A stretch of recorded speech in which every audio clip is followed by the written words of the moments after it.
Hello, everyone. This is Erik, and I'm going to talk about the artery. The artery is an example or metaphor that helps us understand that we need God's power to stay sober. God's power is also called God's grace, and you can read about it in the AA book here. The metaphor is powerful because it explains why we don't get sober and stay sober, because it says the needed power wasn't there. So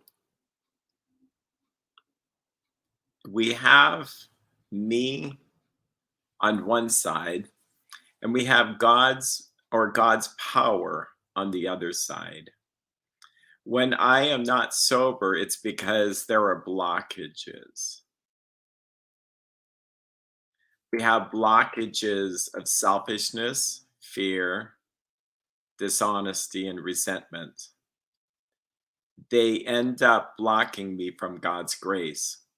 Anytime I am selfish, wanting what I want, I'm getting in the way of God. If I'm selfish, even wanting good things, that Erik has a plan for his life and he wants to do his plan and not God's plan, that will get in the way of God's power.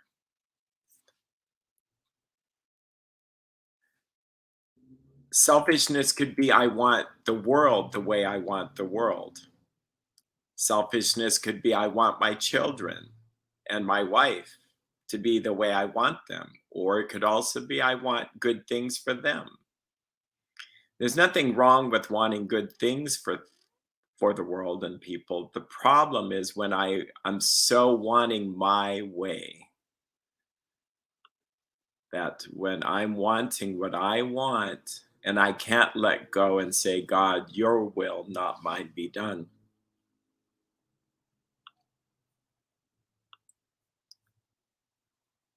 Dishonest is another blockage. It's when we have this need to try to make ourselves look better than we are. We don't want to see reality.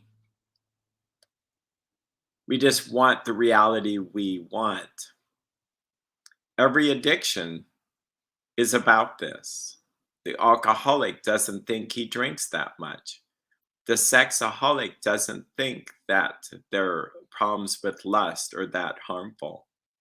The person who's spending way too much money and has lots of credit card debt doesn't think it's a problem because they have more credit limit. The person who's overeating and looks at the rest of the world and says, well, they're overeating too. Or they continue to use self power to try to make themselves stop with the next diet. They're being dishonest with themselves. That honesty kills this disease. When we honestly come to God and say, I don't know what to do, please help me. Fear blocks God's power because fear is always relying upon self. It's thinking, I've got to face cancer by myself. Again, I don't have God's power to do it. I'm going to face cancer by myself. Or I'm afraid I'll never fall in love. Well, that's based on me thinking I'm going to somehow make someone fall in love with me. Or if we want health for other people, that's based on thinking I can somehow help them be healthy. So all our fears are about really me trying to do it in myself. The biggest thing we struggle with as addicts is resentment.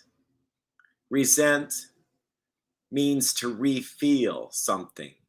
Sentir means to feel in Latin or Spanish or French.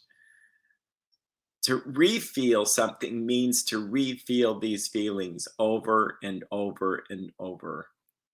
Resentment often has to do with a grudge, some angry situation in the past that I didn't get what I wanted and I can't let that go. Holding on to such grudges will keep us from God's power. So step 4 is where we share, we write down, we make a fearless moral inventory of ourselves, of our selfishness, dishonesty, fear, and resentments. We share this with God, ourselves, and another human being, the exact nature of our wrongs in step 5. Step 6 is we humbly ask God to remove these defects of character. 7, we humbly ask him to remove the defects of character. By doing this, it cleans this artery out and blood can flow through, or in this case, God's power can come to us. And then it's easy to stay sober. It's hard at first, but after a while, it stays open. And it stays open with continued forgiveness of others, continued connection with God in prayer, and continue looking for daily inventory to keep this open. I hope this helps you stay sober. Feel free to subscribe or like or dislike. Tell us what comments you might have. And we thank you for watching, and you have a great day.